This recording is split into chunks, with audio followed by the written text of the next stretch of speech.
Welcome back, heroes. Zeus reporting for duty.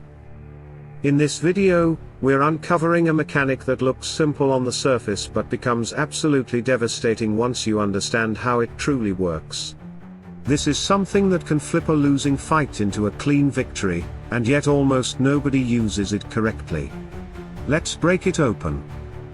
Let's start with Electra's first skill, because Embrace of Pain is the foundation of everything she does on the battlefield, and it's far more powerful than it appears on the skill page.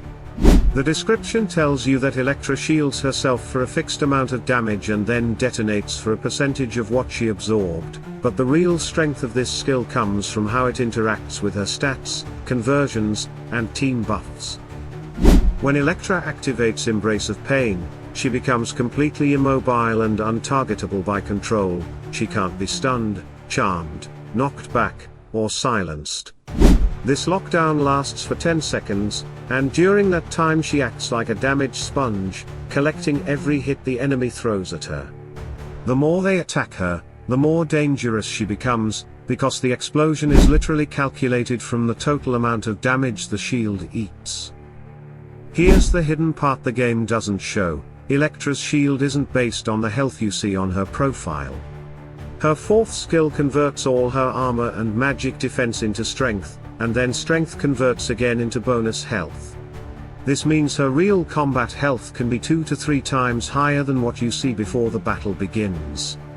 A 900k profile health can easily turn into 3 million once the conversions kick in. That extra health massively increases her shield size. But it doesn't stop there. The explosion multiplier scales from her magic attack. Even though the skill says explodes for X%, that number changes dynamically during battle. A hero like Nebula can more than triple her magic attack for a short window, turning a 50% detonation into 150%, or even higher. Add magic penetration beforehand and Electra's explosion stops being a shield mechanic. It becomes one of the strongest point-blank nukes in Hero Wars. This is why Embrace of Pain isn't just a defensive tool. It's a trap, and when the enemy falls for it, the damage spike can erase entire teams instantly. Moving to Electra's second skill, Spark of Life, and this one is deceptively complex. On the surface it looks like a standard damage and heal ability, but once you understand what's happening behind the scenes, you realize this mechanic is far more powerful than the description suggests. The skill text says, deals 54,510 damage to the nearest enemies and transforms 411% of damage dealt into health. Simple, right? Not even close. Let's break it down correctly. The first important detail is that Electra's vampirism scaling isn't based on her base stats, it's calculated using her real in-battle health. And as we explained earlier, her fourth skill converts all of her armor and magic defense into strength, and strength becomes bonus health. That means the 411% written in the description is not the actual healing value you get in a real fight.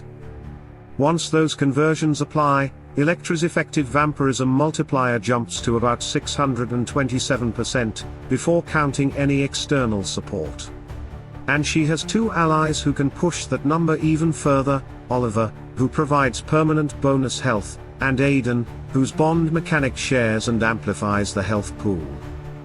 So what does that look like in real numbers? If Electra deals her full 54k damage, she heals for roughly 342,000 health every time she casts Spark of Life. But there's a catch, she must reliably deal that damage. This is why magic penetration support is mandatory.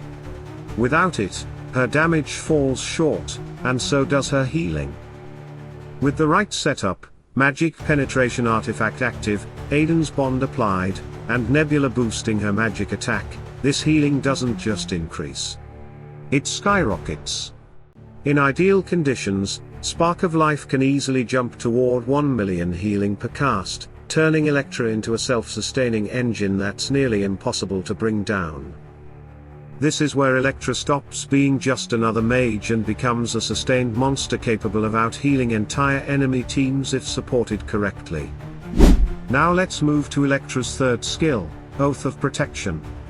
This one looks straightforward at first, but once you understand how it interacts with Electra's inflated health pool, the whole mechanic becomes much more interesting. The skill applies a shield to all allies whose health is lower than Electra's. And since Electra's real in-battle health can jump to around 3.2 million thanks to her fourth skill's conversion, this essentially means one thing: almost your entire team is always protected, unless Electra herself drops extremely low. While this effect is active, 40% of the damage your allies take gets redirected straight to Electra. And yes, this damage redirection continues even during her ultimate, Embrace of Pain, meaning she keeps absorbing damage while locked inside her shield. So what does this tell us? Oath of Protection reveals Electra's hidden identity in battle. She's not just a nuker or a tanky mage, she's a protector.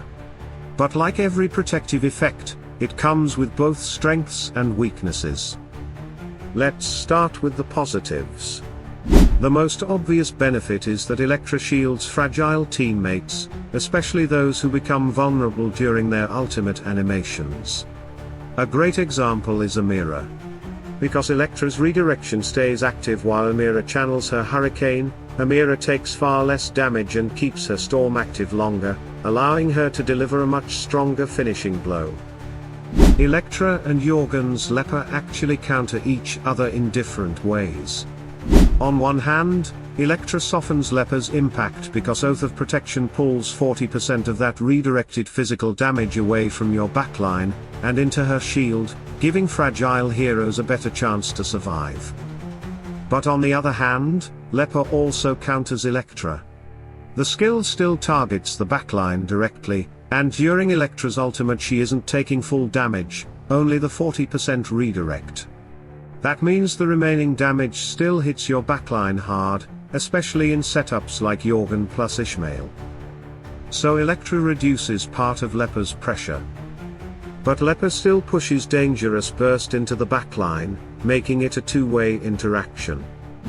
There's also an interesting interaction with Astaroth. On one hand, Astaroth protects Electra with his shields and resurrection.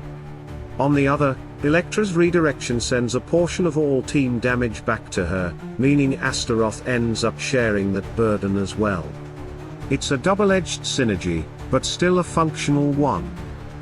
The negatives are mild but important to understand. With Isaac, for example, the enemy's magic damage gets redirected to Electra instead of hitting Isaac directly. This slows down Isaac's energy gain, which can slightly delay his ultimate timing. Similarly, Alvanna relies on receiving basic attack damage to charge his shield. Against heroes like Kira, the redirect can prevent Alvanna from receiving enough hits to reach full efficiency. These aren't deal breakers, they're simply details that smart players should keep in mind. Electra's Oath of Protection is powerful, but like all defensive mechanics, knowing when it helps and when it interferes is the key to mastering her full potential. Now let's move to Electra's violet skill, Immortal Shell, because this one completely transforms who she is in battle. Everything Electra does, her massive shield, her huge explosion, her healing spikes, even her ability to tank entire teams, all of it begins right here with this conversion that happens the instant the fight starts. At the start of battle, Electra takes every point of armor and every point of magic defense she has and converts them straight into strength. For every 100 points of those defensive stats, she gains 75 strength. In other words, the more health Electra has before the fight begins, the stronger this conversion becomes. Since Electra is a strength hero, every point of strength immediately becomes 40 health. So once Immortal Shell triggers, Electra essentially rewrites her entire stat sheet, turning thousands of armor and magic defense into millions of bonus health. Electra's 38k armor and 33k magic defense add up to roughly 72,000 defensive points. After the conversion, she gains around 54,000 strength, which translates to more than 2.1 million bonus health. Add that to her base health, and suddenly her real in-battle health lands around 3.2 million, not the 1 million you see on her profile screen. And this is the moment Electra becomes dangerous. That massive health pool amplifies everything she does. Her ultimate shield becomes enormous. Her explosion becomes deadlier because the shield absorbs more before detonation.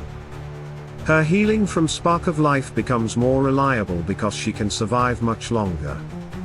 And Oath of Protection becomes viable, since she now has the health required to absorb 40% of her team's damage without instantly collapsing. Immortal Shell isn't just a stat conversion. It's Electra rewriting the rules of how she functions, turning herself from a fragile mage into a hybrid tank mage who scales harder than almost any other hero in the game.